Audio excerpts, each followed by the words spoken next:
মিরপুরেতে থাকে আমার খালাতো ভাই শালি, সেই বাসাতে আছে একটা ছোট রুম খালি।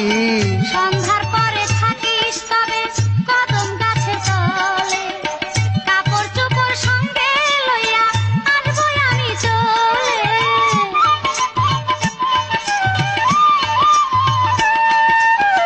মিরপুরেতে থাকে আমার খালাতো ভাই শালি, সেই বাসাতে আছে একটা ছোট রুম খালি।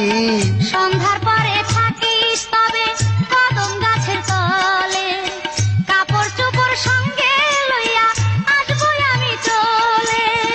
মিথ্যা কথা কইয়া কিন্তু ঘুরাইস না আমায়, আমার সাথে যাবে নি ঢাকায়, গেলে কাপড়